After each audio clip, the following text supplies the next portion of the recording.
Hello guys, welcome to our channel. మా ఇంటి దగ్గర అయితే క్లైమేట్ అయితే ఎలా ఉందన్నమాట. చూస్తే బాగుంది. సరే ఏం చేయాలో తెలియక ఇంట్లో నుంచి బయటికి వెళ్దామని అలా ఫోన్లో టైం చూస్తేమో 5:30 అయిందనమాట. సరే అని గబా అయితే వచ్చి చెప్పులు వేసుకుందామని చెప్పులు వేసుకుంటున్నాం అనమాట. చెప్పులు వేసుకుని అలా బయట నడుచుకుంటా 2 చేతులు జేబులో పెట్టుకుని టిగి అంటూ నడుచుకుంటా బయటికి వెళ్తున్నాం అనమాట. మా బ్లాక్ నుంచి మా బ్లాక్ అంటే మేము ఉండే అపార్ట్మెంట్ అనమాట. అయితే ఈ అపార్ట్మెంట్స్ మీలో ఎంతమందికి తెలుసో కామెంట్ చేయండి. ఈ వీడియోలో కనపడుతుంది అనమాట. సో అయితే ఫైనల్గా అలా బయట నడుచుకుంటా వెళ్తున్నాం అనమాట, ఏం చేయాలో తెలియకుండా. అయితే నేను ఇక మచిలీపట్నంలో ఫుడ్ కంటెంట్ చేద్దాం అనుకుంటున్నాను అనమాట. టాప్ 10 ఫుడ్ కంటెంట్స్ అలా చేద్దాం అనుకుంటున్నాను అనమాట. అయితే ఆ కంటెంట్ కోసం మీరు కంటెంట్ నేను చేయాలంటే ఒక సబ్స్క్రైబ్, ఒక లైక్ వేసుకోండి. అలాగే కామెంట్ కూడా చేయండి చేయాలా వద్దని. నేనైతే మా బ్లాగ్ నుంచి బయటికి రంగానే బుడ్డపిల్ల కనపడ్డారు. బుడ్డపిల్ల షో చేసుకుంటున్నారు. ఒక్కొక్కసారి ఏం చేయాలో తెలియకుండా.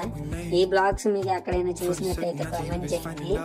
ప్రస్తుతానికి అయితే నడుచుకుంటూ వెళ్తున్నాను అనమాట. ఈ లోపల మా ఫ్రెండ్ వచ్చారనమాట. కొంచెం అక్కడ దింపరా అంటే దింపదాకా తీసుకెళ్తున్నారు అనమాట. సో మనం అయితే ప్రస్తుతానికి ఒక స్నాక్ ఐటెం కానీ ఒక ఫ్రైడ్ రైస్ కానీ ఏమన్నా తిందామని మా అడవిలో ఉన్న ఒక స్టాల్ దగ్గరికి, అంటే ఒక బండి దగ్గరికి వెళ్తున్నాం అనమాట.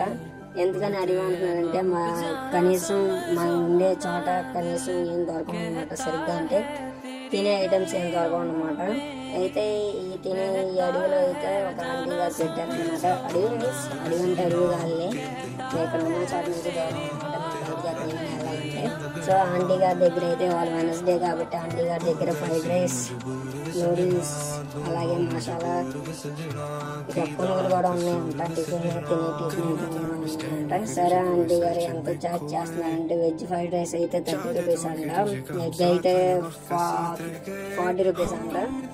అయితే ఆంటీ గారి ఎగ్ ఫ్రైడ్ రైస్ వచ్చేయమని చెప్పాను అనమాట. ఇలా వచ్చింది క్లిప్ తీసుకున్నామని ఎవరికి వచ్చానమాట.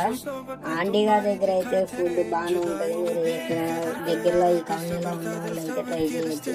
ఆంటీ గారి దగ్గర స్పెషల్ ఐటమ్ ఏంటంటే బఠానీ మసాలా అనమాట. బఠానీ మసాలా అయితే చేస్తున్నారు ఆంటీ గారు.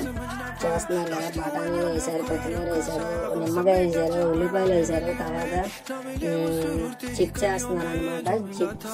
చిప్స్ తర్వాత మరవరాలు వేసారు అనమాట.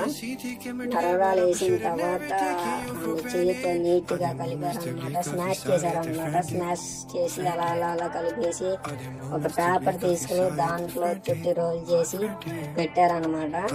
పెట్టిన తర్వాత ఒకరికి ఇచ్చారనమాట. ఈ వీడియో నచ్చినట్టయితే లైక్ అండ్ షేర్, సబ్స్క్రైబ్ చేసుకోండి our channel. Thank you. And aunty గారి దగ్గరికి రావడం అయితే ఈవినింగ్ ఎలా ఉంది.